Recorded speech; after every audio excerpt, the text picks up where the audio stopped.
At one point in time, Game of Thrones was probably the best show on television. But that time is long behind us. And it's not just because of Season 8. The show had been going downhill since Season 5 at least, and some could argue since Season 4. But I'll be mostly sticking to Season 8 because after watching that disaster, it's kind of hard to recall what was wrong with Season 7 in comparison. So this is nearly everything wrong with Season 8 and a little bit of Season 7 and also a little bit of the show as a whole. If you remain a loyal fan of the show and you say to your friends, Season 8 was still good, then I kindly suggest that you turn off this video and throw yourself off the nearest bridge. Because this video is all about why Game of Thrones is an unredeemable shit. First, just think of the overall quality of the show, of how much care was put into it. As the behind-the-scenes footage and the documentary show, the crew never stopped trying their hardest, but the writers and the producers certainly did. And that's the more important part. Without thoughtful and dedicated writing, it just becomes shiny garbage, like all the other Hollywood movies of the past decade. It looks nice, and there are some cool effects, maybe the acting was good, but the plot didn't make any sense, wasn't engaging, and was obviously only written to make a quick buck. And truly, not even the production crew tried their hardest. They left a Starbucks coffee cup on a live set, and no one noticed, and it made it onto TV. That is a prime example of how much everyone involved cared. That is, not at all. It seems like the filming of Season 8 was just one big party. Everyone had gotten to know each other so well that it was more of a social gathering than a job. And they all knew this was the end. They all got senioritis. It's just like when you show up for your last exam, but you know that you've already passed the class. You don't need to take the exam seriously. They coasted on their success and got lazy. And Dan and Dave, may they burn forever in hellfire, it seems purposefully drove this ship into an iceberg. Just watch after the episodes. They so smugly state that Dany kind of forgot about the Iron Fleet and Euron's forces. Ah, yes. She forgot about the existence of the very thing she was going after. Sounds logical to me. They give off such a strong aura of contempt and smug satisfaction that I can almost taste it through the TV. And let's not lose sight of the real reason they stopped caring. They got signed on to make the next Star Wars trilogy, and forgot that Game of Thrones is what gave them that opportunity in the first place. I don't think they realize how shitty it looks to ditch your existing project as soon as a new one comes along, before it's even completed. If you care at all about the quality and integrity of movies and television, boycott Dan and Dave's Star Wars. And for my last overall complaint before I get into the specific bullet points, the character arcs. Nearly all of them made no sense, and more than half of them went nowhere and were completely unsatisfying. Additionally, the characters acted completely out of character to fulfill whatever goal they needed to achieve. We all know that TV show characters aren't real and don't have free will, as they just follow a script, but there are usually standards. We usually feel like a character has made a choice and is the author of their own fate. That's what makes good writing. That's what makes characters relatable. They make a bad decision, but you understand why they did it because it makes sense with who they are. In Season 8, nearly every character became a lifeless robot whose only function was to get from one plot point to another. It seems that in the creation of the script, in the revision, in the first read-through, in the filming, in the post-production, no one ever thought to ask themselves, does this make sense? You create a world, inhabited with characters, and the audience suspends their disbelief to get there. But then you keep that world consistent with its own rules to make it realistic. You don't ask the audience to suspend their disbelief again. They couldn't even keep their own history straight. Numerous times, they just got stuff flat out wrong about their own show. Characters incorrectly reference events that they actually did know about just a few seasons ago. They couldn't even be bothered to go back and watch previous seasons to fact-check lines. And what's so shitty about all of this is not only was Season 8 bad, but it ruined the entire show. I used to rewatch the whole thing every year. I don't want to do that anymore. I know where these characters end up. I know what this show becomes. I only pray that it doesn't ruin my ability to reread the books next time I get around to that. I could go on like this for the rest of my life, but it would be a short one as prolonged thinking about the show gives me heart palpitations. So, nearly everything wrong with Game of Thrones Season 8. They say Gendry's surname is Rivers. Rivers is the last name of all highborn bastards born in the Riverlands. Gendry isn't from the Riverlands. You would think Gendry would know this. Gendry is from King's Landing, which is in the Crown Lands, where the bastard name is Waters. His last name should be Waters. Or, at the very least, if you want to put some effort into it and still be incorrect, it could be Gendry Storm, but not Rivers. Tormund admiring Jon Snow for riding a dragon, but forgetting that he himself rode a dragon. The coffee cup. Sansa makes a promise under a heart tree to Jon Snow that she won't tell anyone about his parentage, then immediately breaks it. Jaime forgetting his entire character arc.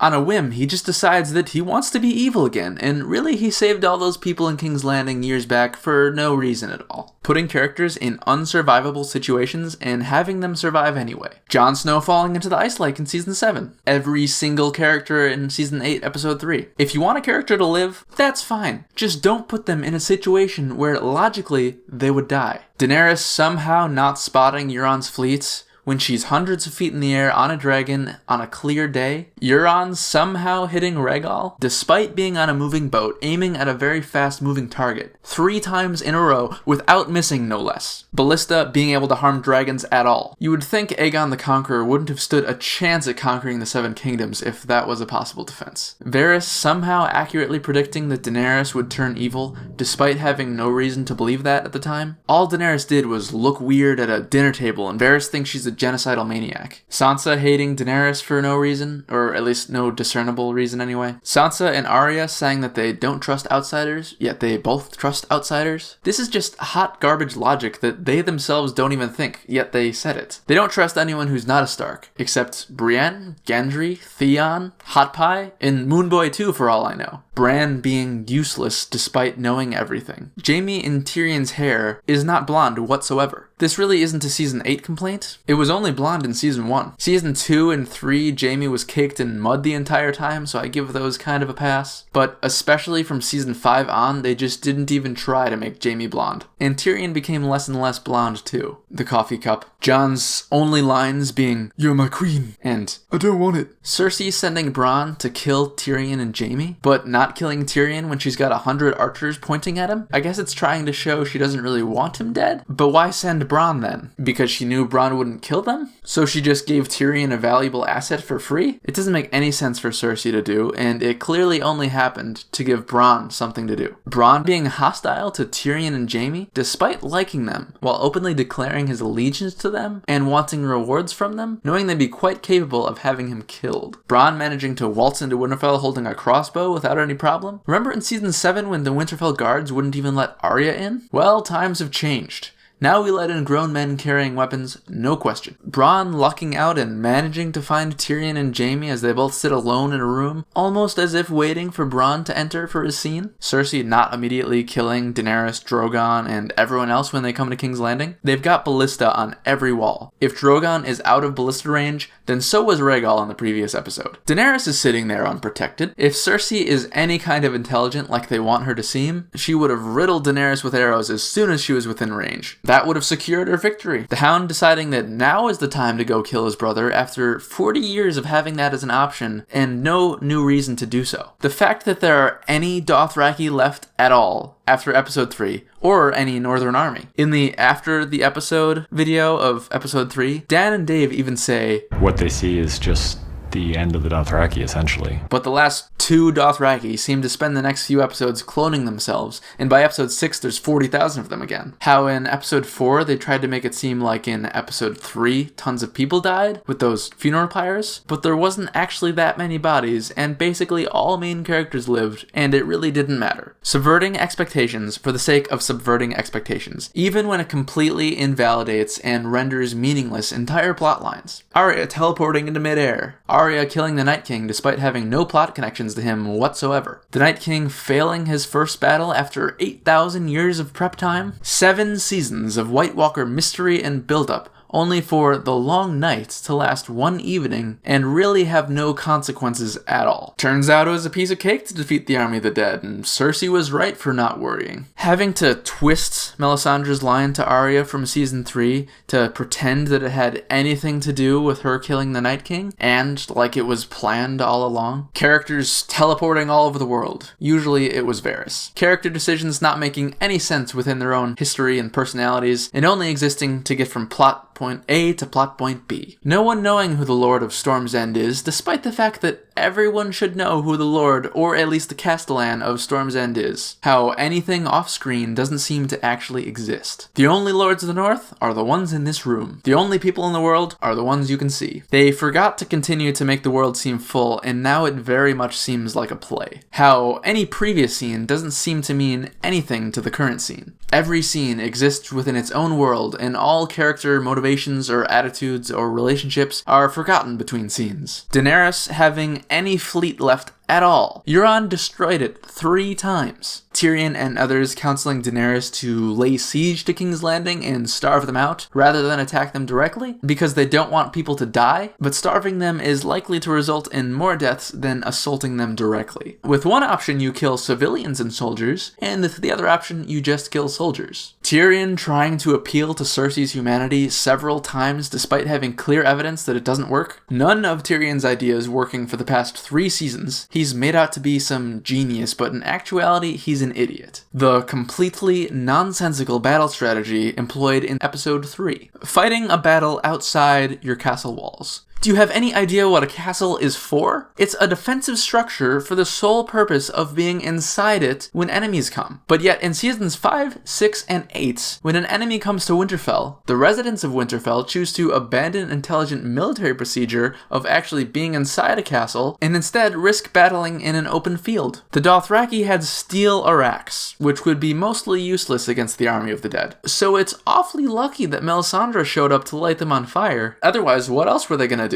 But of course, that wasn't a consideration. All the Dothraki had to do is look at page 14 of their scripts and see that Melisandre's coming to help them out. Then sending all of the Dothraki off in pitch darkness to die, and then acting surprised when they did in fact die. Putting the trebuchets in front of the infantry so they can only be fired once before they're overrun and useless, and putting the infantry in front of the ditch so the ditch is not used as a line of defense until thousands of people die, and then being in the way when they need to retreat. Not having anybody on the walls until the last second. They could have been shooting fire or obsidian arrows at the undead the entire time, but weren't. The undead giant picking up Lyanna Mormont for the sole purpose of her being able to kill it. It was opening its mouth as if it was going to eat her, but undead don't eat and are only concerned with killing. Not with killing in a dramatic fashion that obviously puts you in danger. He should have just stomped on her. That would have been more fitting for the episode too. We didn't need a hero moment. Tyrion and Sansa hiding in the crypts despite a necromancer coming to Winterfell. The Night King could have waited 15 more minutes for the defenders of Winterfell to all be dead before killing Bran. But instead he got jumpy and impatient for no reason. The Night King feeling the need to personally kill Bran despite knowing that if he dies, his whole army dies too. He should have just stayed far away from the battle forever. Jon taking cover from dragonfire behind a wall despite dragonfire being able to melt stone. The existence of Harrenhal and this scene seem to exist in 2 separate universes. The Whites could have easily killed Jon when the Night King raised them up all around him, but they just didn't want to. Daenerys not dying when she fell off Drogon and was surrounded by Whites. The amount of times there was a last second save in episode 3. The Night King not being killed by Dragonfire just because Dan and Dave felt like it. Dan and Dave forgetting that Sam is older than his brother Dickon, and then Sam forgetting this too. The overused and misremembered callbacks to season 1 that are rampant in seasons 7 and 8. Sansa thinking she's good at anything when everything she's ever achieved has been achieved for her by someone else. Arya surviving episode 8 of season 6. Remember that time when she got stabbed multiple times, fell into a dirty river, then fell down 30 flights of stairs, all while being chased by a trained assassin whose only flaw is not being a main character, and then somehow managing to defeat this trained faceless man while only being a recruit, and injured at that. Arya's continued existence. Jon not caring about Ghost. Ghost barely ever appearing because I guess the CGI team doesn't like wolves or something. Winter not existing. Remember season 5 when Stannis' army was stuck in the snow? That was in autumn. It's winter now, and there's barely any snow or anything to indicate that the world is barely hospitable. It was snowing in King's Landing in the last episode of season 7, but season 8 comes along and King's Landing is suddenly in a desert. Tyrion forgetting that his first marriage has haunted him forever. Brienne being ashamed of being a virgin when she should be proud of it. She's an unmarried, highborn lady. She's supposed to be a virgin in Westeros Westeros society. Jaime and Brienne having sex, proposals existing. This is Westeros. They do arranged marriages. People do not get on one knee and propose like Gendry did. Gendry being able to smelt obsidian, or anyone for that matter, it's obsidian. It's extremely brittle and composed of various elements, all with different melting points. It's not a thing. Season 7, Drogon surviving, getting covered in whites and getting stabbed approximately 40,000 times. The coffee cup. The random killing off of Doran Martell in Season 6. It seems clear that they didn't know what to do with the Dornish plotline and recognized that the audience didn't like it, but they killed off the wrong characters. Episode 2 of Season 8 being a last hurrah of your favorite characters before they face their imminent deaths, only for them to not die, making Episode 2 a fake out just to subvert expectations. Daenerys deciding to kill hundreds of thousands of innocents for no reason. Grey Worm killing an unarmed man who just surrendered despite being a trained Unsullied who are known for their lack of bloodlust. The fight scene between Euron and Jaime. They just needed some way to kill off Euron and chose the stupidest way to do it. Euron saying, "I'm the man who killed Jaime Lannister."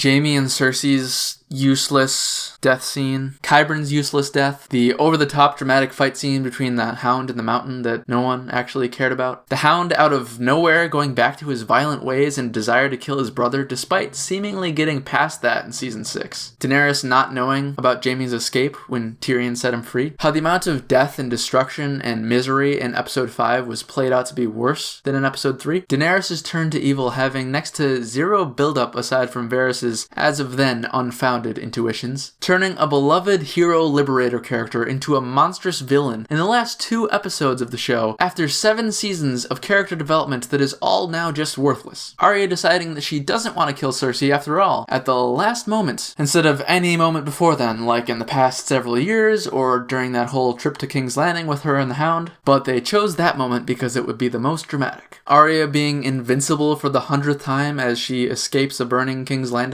Daenerys choosing to attack King's Landing at broad daylight rather than at night, when the Scorpions would have had zero chance of hitting her. They didn't hit her, but still, if your plan is to swoop down on a black dragon to destroy a well-defended city, the smart time to do that would be night. Daenerys not just going straight for the Red Keep instead of all the random civilians that have nothing to do with her, and not doing that in Episode 2 of Season 7. Davos leading the army alongside Jon and Grey Worm. He's said multiple times that he's not a fighter. Varys letting himself die and not even achieving what he wanted. He died for nothing and knew that. That is so not Varys. The uselessness of the Golden Company, they might as well not have existed. Tyrion becoming a saint somewhere in Season 6 through 8 and forgetting that he hates everyone in King's Landing. In the trial episode of Season 4, he says, "I wish I had enough poison for the whole pack of you.